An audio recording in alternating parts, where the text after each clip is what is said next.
Halo salam tambang, welcome back to Mining Story Channel. Seperti biasa kita akan membahas segala sesuatu mengenai tambang dan geologi.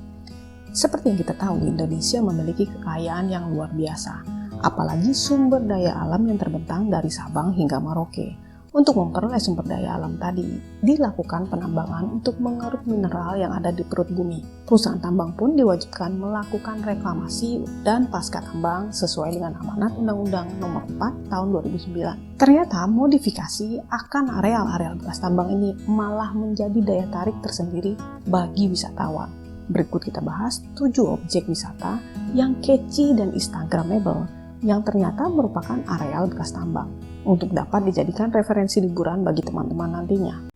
Yang pertama, Danau Biru Loa Bakung, berada di Samarinda. Berdasarkan data di Kalimantan, bahwa saat ini ada 1.735 lubang bekas tambang dari 1.404 perusahaan. Sebagai solusi, disulaplah dan dikomodifikasi sehingga menjadi kawasan agrowisata. Di kota Samarinda, Kalimantan, dikenal sebuah Danau Biru Loa Bakung. Danau tersebut memang memiliki air yang berwarna biru terang yang bisa memantulkan objek seperti cermin. Maka beberapa wisatawan menyebutnya dengan Danau Cermin. Danau ini bukanlah danau yang terbentuk secara alami, melainkan bekas penambangan batu bara. Dengan view yang indah ini menjadi daya tarik tersendiri untuk para wisatawan berkunjung ke bekas tambang ini. Yang kedua, lubang tambang Basuro yang berada di Sawah Lunto, Sumatera Barat. Organisasi Pendidikan Ilmu Pengetahuan dan Kebudayaan PBB yang disingkat dengan UNESCO menetapkan pertambangan batu bara era kolonial Ombilin ini menjadi warisan dunia. Penetapan tersebut dilakukan pada sidang ke-43 Komite Warisan Dunia UNESCO PBB di Pusat Kongres di Azerbaijan. Pada zaman kolonial, Sawah Lunto terkenal sebagai kota penghasil batu bara. Untuk melakukan penambangan batu bara, dibangunlah terowongan yang difungsikan antara tahun 1898 hingga 1932. Kini terowongan ini telah direnovasi menjadi salah satu objek wisata andalan di kota ini. Menelusuri terowongan sepanjang 185 meter ini, kalian akan diajak menikmati petualangan seru dan merasakan sensasi bagaimana rasanya menjadi pekerja tambang. Sampai tahun 1898, usaha tambang di Sawah Lunto masih mengandalkan narapidana yang dipaksa bekerja untuk menambang yang disebut dengan manusia rantai. Selain lubang wisata Basuro, teman-teman juga bisa menikmati peninggalan mode transportasi kereta pertama kali di Indonesia di Museum Kereta Api Sawah Lunto.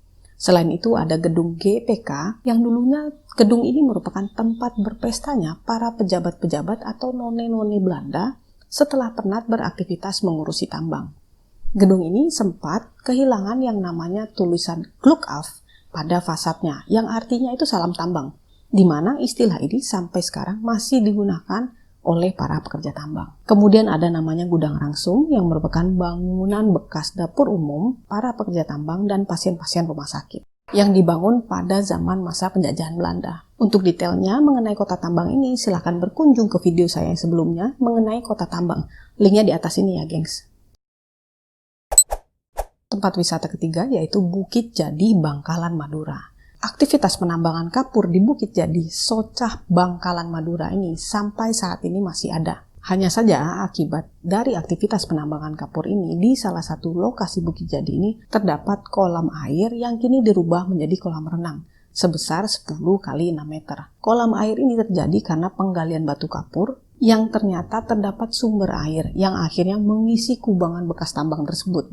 Selain berenang di sana, daya tarik utamanya adalah berfoto dengan latar belakang dinding kapur dengan efek bekas penambangan yang memiliki keunikan tersendiri. Tambang ini dialihfungsikan menjadi tempat wisata dengan dibangunnya kolam renang Goa Pote, serta dikelilingi dengan keindahan batu kapur. Keunikan Bukit Jadi ini disebut sebagai Kopadosia di Turki versi Indonesia.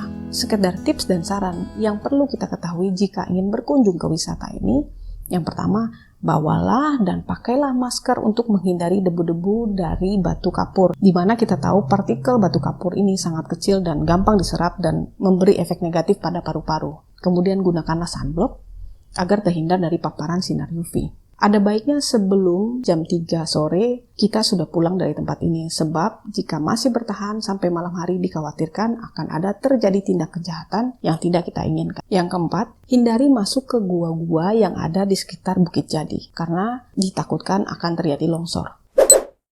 Tempat wisata keempat yaitu Brown Canyon Semarang. Kalau Amerika punya Grand Canyon, kalau Semarang punya Brown Canyon. Nah, kalau Brown Canyon sejatinya adalah tempat proyek bahan galian C. Lebih dari 10 tahun lalu, Brown Canyon merupakan tempat tambang pasir, tanah uruk, dan batu padas. Sebelum membentuk tebing-tebing mirip Grand Canyon, Brown Canyon sebelumnya adalah sebuah bukit. Karena setiap hari dalam sekian tahun diambil materialnya, maka terbentuklah tekstur tebing yang unik. Tebing-tebing muncul karena tidak semua bukit pada areal proyek galian digali. Keindahan yang ditawarkan adalah palung dan bukit pasirnya, menjadi pemandangan yang eksotik untuk berfoto-foto ria, dengan latar belakang truk dan alat-alat berat yang mengeruk perbukitan batu tersebut.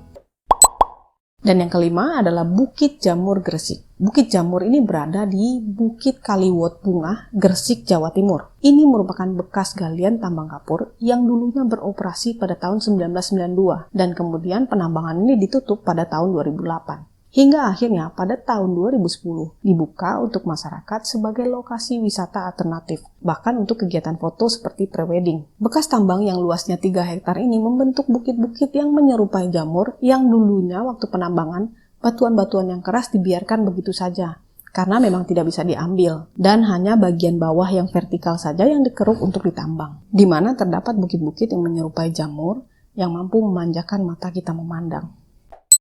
Yang keenam yaitu Tebing Breksi Jogja. Tebing yang satu ini memang paling hits di kalangan anak muda Jogja. Sebuah tebing bekas tambang batu yang berada di Sambirejo, Prambanan, Jogja. Ternyata tebing ini bukan tebing yang seharusnya ditambang.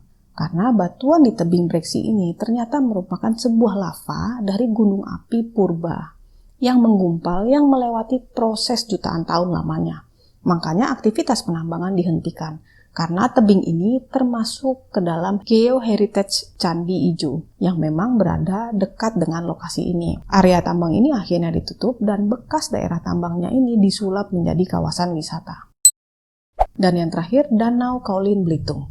Kekayaan alam di negeri Laskar Pelangi memang sudah tidak perlu diragukan lagi. Bekas tambang kaolin ini berada di Prawas, Tanjung Pandan, Belitung. Bekas tambang ini merupakan sebuah danau dengan air berwarna biru toska yang mengelilinginya dan dikelilingi dengan bukit-bukit kecil bekas penambangan. Untuk Anda yang belum tahu, kaolin ini adalah semacam tanah liat yang efektif untuk mengobati diare dan juga untuk peradangan kulit tertentu. Kaolin merupakan suatu massa batuan yang kemudian tersusun dari material lempung yang mempunyai kandungan besi rendah. Umumnya dia berwarna putih atau agak keputihan. Selain diaplikasikan pada farmasi, kaolin juga digunakan dalam aplikasi kosmetik sebagai tabir surya dan untuk tujuan perawatan kulit. Seperti yang dilansir dari Style Craze, semakin putih dan beningnya clay tersebut, maka semakin bagus khasiatnya bagi kulit. Kaolin clay bisa dibilang merupakan jenis clay mask yang paling lembut di antara perawatan clay mask lainnya. Kandungan pH-nya netral dan silika dioksid di dalamnya berguna untuk kesehatan kulit